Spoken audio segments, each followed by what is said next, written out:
પૂર્વ કોર્પોરેટરનો વિડીયો ગઈકાલે રાતથી વાયરલ થયેલો છે. મારા ધ્યાનમાં મોડી રાત્રે એ વિડીયો આવ્યો. સવારે મેં વિડીયો ફરીથી જોઈ અને એ પૂર્વ કોર્પોરેટરને મેં ફોન કરવાનો પણ પ્રયત્ન કર્યો.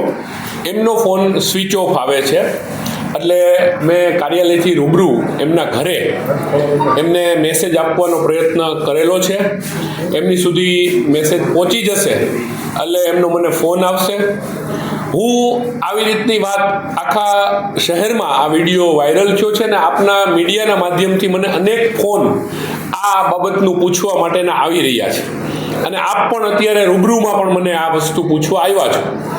તો હું એમની સાથે ચર્ચા કરી આ બાબતનું એમને ખુલાસો હું પૂછવાનો છું અને આ ગંભીર બાબત જો લાગશે તો પાર્ટી એના ધારાધોરણ મુજબ જે કાંઈ પગલાં લેવા પડશે એ પણ પાર્ટી આ બાબતમાં પગલાં લેશે.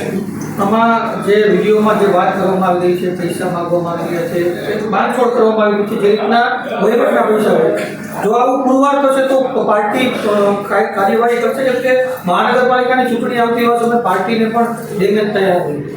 ચોક્કસ આ બાબતે કંઈ પણ વસ્તુની ખરાઈ થશે તો પાર્ટીએ આ બાબતના પગલાઓ લીધા જ છે અને આમાં પણ પગલાં ચોક્કસપણે લેશે. કારણ કે કોર્પોરેટર રહી ચૂક્યા હોય, એ ડિરેક્ટર પણ સરકારમાં રહી ચૂક્યા છે અને આવી રીતની વ્યક્તિ દ્વારા જો કંઈ આવી બાબત બનેલી હોય તો ચોક્કસ ચૂંટણીનો સમય નજીક છે એટલે નહીં, કોઈ પણ સમયે ભારતીય જનતા પાર્ટી શિસ્તબદ્ધ પાર્ટી છે અને આમાં જે કંઈ કરવું પડશે એ પાર્ટી કડકાઈથી પગલાં લેશે. એનું કહેવાનું છે કે ષડયંત્ર થઈ ગયું છે મારા વિરુદ્ધ, શું કહેશો?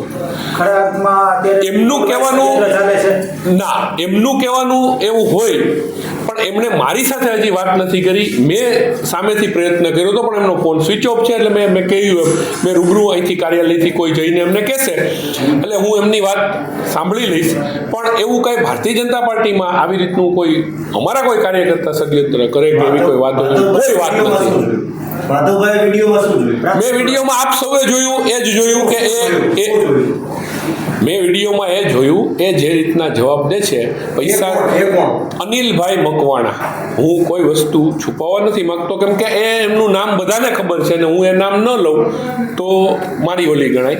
એટલે અનિલભાઈ મકવાણા મારા જે પૂર્વ કોર્પોરેટર છે કોઈની સાથે વાત કરી રહ્યા છે એમ પૈસાની લેતી દેતીની વાત છે. હવે એ લેતી દેતીની કઈ બાબતની વાત છે, શું છે એ હું એમની પાસેથી ખુલાસો માગી રહ્યો છું.